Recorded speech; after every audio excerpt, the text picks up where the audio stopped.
In this video, we're going to cover a unique resume situation where you have a ton of positions that are short-term contracts. Now, in this particular resume, we're working with an entertainment industry resume.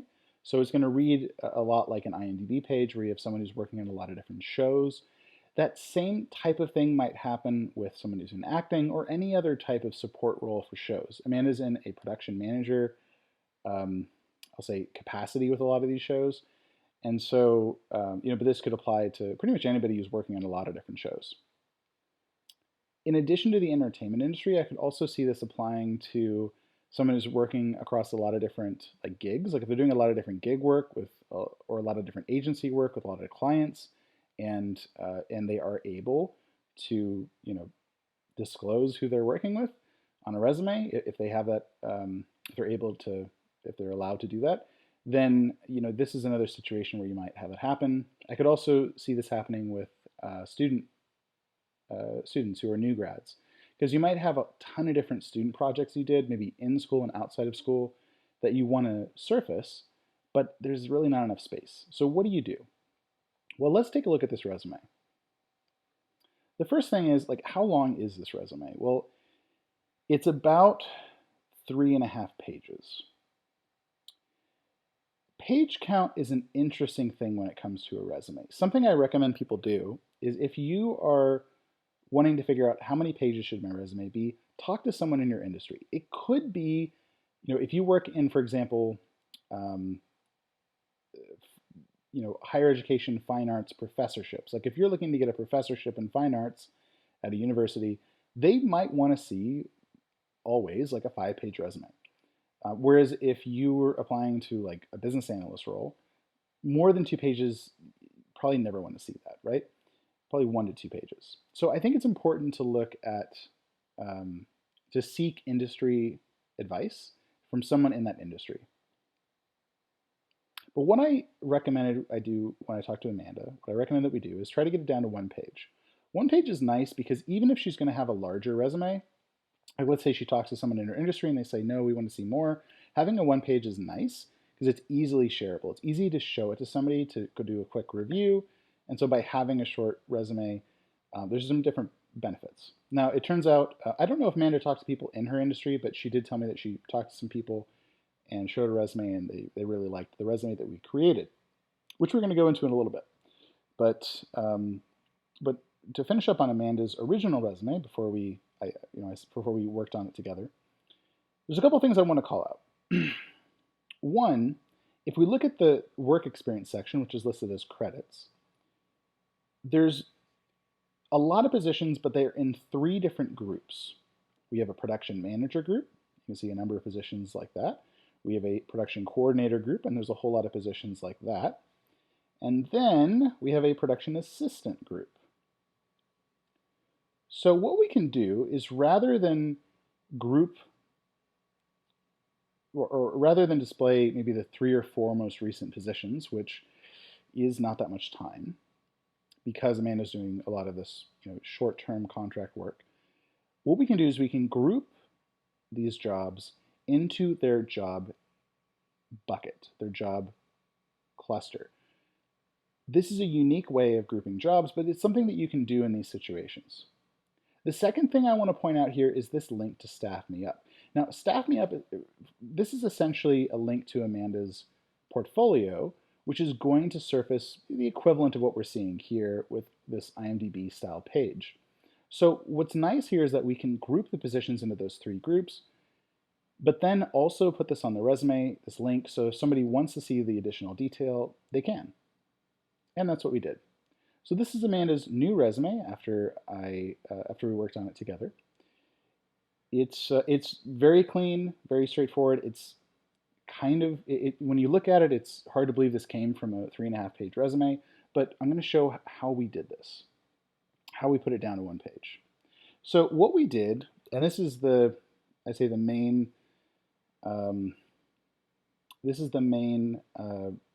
heuristic, is we're using numbers to display at a high level how much work Amanda did. So in this case, diligent problem solver with production experience across 25 plus networks. Those high level numbers display, okay, Amanda's done a lot of work across a lot of different networks, but in certain elements of the resume, we are highlighting specifics that Amanda wants to call out. So it's showing a high level number for this is how much I did, quantifying the variety of work that Amanda did, but then showcasing some more granular highlights in certain areas of the resume. So here on the left-hand side, where I normally reserve this for lists of skills, we have networks and shows, and this is calling out some of the ones that Amanda wanted to highlight on her resume. And I believe from my discussions with Amanda, the networks, it was important to show some of the big networks that you were a part of, like Netflix and Bravo and Nat Geo, etc. And we've listed some of the production management sub skills here, and some of these other skills for organization, being self-motivated, etc. Now let's go to the work experience section. What you can see here, I'm going to zoom out just a little bit. There's 3 groups, as I said before: production manager, production coordinator, and production assistant. And you can see that we have these, the tilde here, when I'm going to zoom in, the tilde represents around. So we're saying around 4 years. Now that's all of the different experience that Amanda has as production manager across these different short-term contracts. We've grouped it together, so it's about 4 years. Production coordinator, about 5 years, and production assistant around 2 years. So that's, again, we're starting at a high-level metric that's quantifying how much she did. Then we're getting into specific examples. So here, again, same heuristic. Worked with 10 plus networks, quantifying how much it was, including, and then we're giving some specific examples: Viacom, Oxygen, Facebook, etc. Same thing here with shows. 10 plus shows, including, so this is quantifying it. And then what we're doing here is we are showcasing some of the examples: Finding Justice, A Wedding and a Murder, Love and Listings. I'm going to get to the additional bullets here, but first I want to talk about these same 2 bullets are going to be repeated across each of the groups, and then we're going to get to the other bullets afterwards. So here again, under production coordinator, high level quantification of how much she did, and then specific examples: high level quantification, and then specific examples. Same thing with the production assistant. So it's showing, so what we're able to do is we're able to demonstrate how much Amanda worked on while providing some examples that don't overwhelm the person as much as the 3.5-page resume would have. Now, in addition to these bullets that are kind of standard for each of these groups, and this is something you could apply potentially to your resume as well if you're in a similar situation. Again, the heuristic being you take high-level quantification with a number, like worked with 10 networks or 10 plus shows, and then calling out specific examples to highlight some of the things you want to highlight. But in addition to that, what we have are some extra or additional bullets here on both the production manager and the production coordinator, which are going to be showcasing things that are either important to Amanda or highlight something about her skill set, or just a really kind of interesting bullet. This is where you could talk about some of your unique achievements that you've had, some of the unique things that you managed to accomplish, like if you managed to maybe increase metrics by some sort of a quantifiable matter, like I improved engagement with the platform by 10%, or I increased revenue by 50%. You can do things like that, maybe calling out a specific example. Or you could also quantify all of your work again. So you could say something like, across all of these different positions, I've, generated sales and, like 100,000 or 500,000, whatever it is. So let's go through a couple of these bullets that we put that are in addition to these standard bullets that are across every single group. So this is one on the production manager category, which was really important to Amanda, and I'll just read it for you. Proudly worked on Finding Justice for BET, Exposing Black Social Injustice in America, released 2019.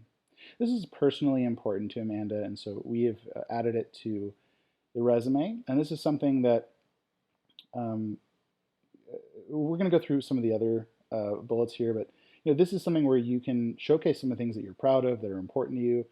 that are meaningful to you, and different ways that you've driven value. So this is one bullet that are in addition to the standard bullets. So let's go over to the production coordinator one. Here we have Emmy Award winner, Queer Eye, Outstanding Structured Reality Program. This is one where, like the previous bullet, you'll notice that there's no metric here. Proudly worked on finding justice for BET, exposing Black social injustice in America. You don't need a bullet, or you don't need a metric for that bullet. Same here with Emmy Award winner. You don't need a metric for that. It speaks for itself. It speaks for itself that you were able to, in this situation, this being an achievement, you were able to achieve getting an Emmy Award, which is really great. And then here we have another quantification of something that she's done, but here with a metric. So around 5 consecutive years of fieldwork in Atlanta, Alaska, Utah, and Colorado. So that's something where we're again kind of grouping some of the different projects that she's worked on in a different way. And this is one where we're calling out the fieldwork in particular. So that's it. And then the last thing we have at the bottom here is this Staff Me Up link. So somebody can go to this link if they want to get more information, they want to see that detail that's under that. You could also, if you wanted to put something more generic, you could put profile or not profile, portfolio. But Staff Me Up is more industry specific, where people are going to know what that is. They're going to know what it's used for. So that's it. That's pretty much the gist of it. The heuristic, again, is you're taking all of this stuff and you're grouping it into specific groups, and then you're quantifying the overall impact or the overall scope or the overall variety with a number, and then you're calling out specific examples. So it's a way to demonstrate how much you did without overwhelming the person. And then if you have some sort of a portfolio which has all of it, you could surface that on the resume in a portfolio section, similar to what we've done here with the Staff Me Up section, where you can provide access to that detail if somebody wants it.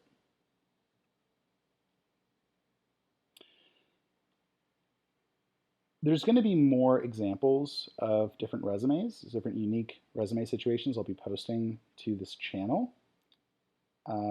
If you need help with your resume, I'm going to post a link to austinresumehelp.com, and that's where you can find out more about these services, and you can sign up for help.